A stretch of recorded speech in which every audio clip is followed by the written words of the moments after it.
All right, so we're going to evaluate models, and I'm going to have to cheat a little bit because to be able to do D and E, I've got to do A. And so they've actually used this, they've typed it in the calculator and created the models for us. These are very strong, very strong. A linear model is very strong, and exponential regression is very strong. So we're going to first do the models in function notation. So I'm going to go ahead and steal the thunder for A.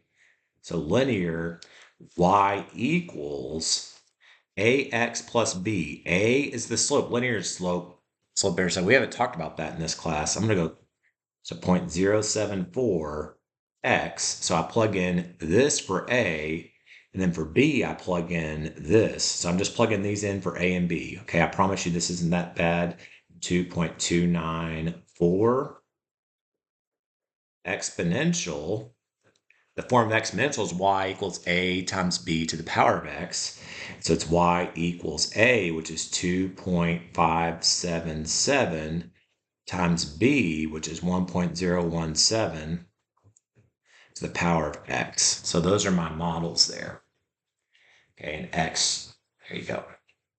So the world population in 1970 was 3.7 billion. Which one's a better model? So what we've got to do is, I forgot function notation. I apologize. So I guess we'll call this f of x. I'll call this g of x. I'm just going to use different ones because that would make it a little bit better to follow maybe. So for the linear, it'd be f of, we want to know 1970. So 1970 is 21 years. So it'd be 21.074 times 21.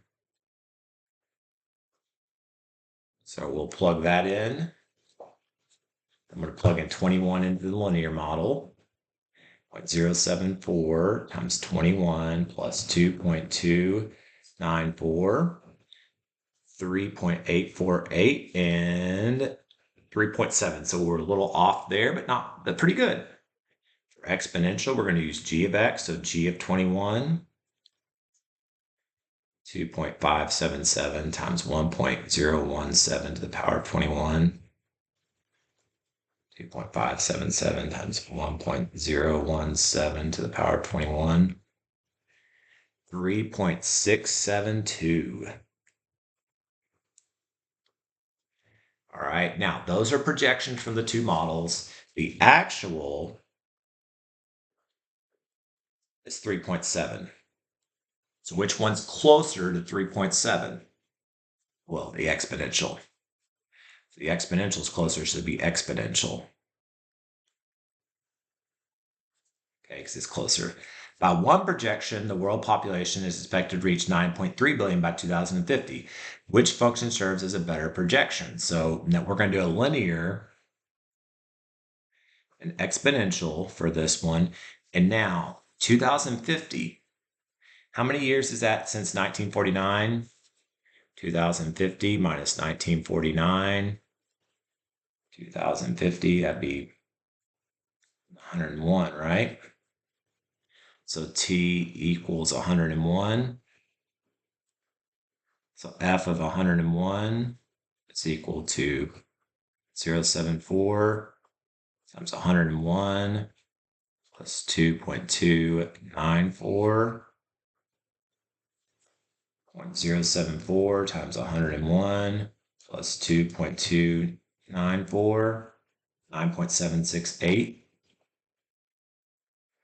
So the linear one's a little off there. So g of 101 is equal to 2.577 times 1.017 to the power of 101. So 2.577 times 1.017 to the power of 101. 14.143. So what happens here is this exponential kind of takes off a little bit. So this one kind of takes off a little bit and it kind of gets out of hand a little bit, kind of doesn't, I guess, continue to fit the model. Linear one stays kind of close. So in this case, the linear one wins. I guess they call this extrapolation statistics. When you get so far out, it starts to go too far there. It kind of gets a little far. It doesn't fall completely model what's going on.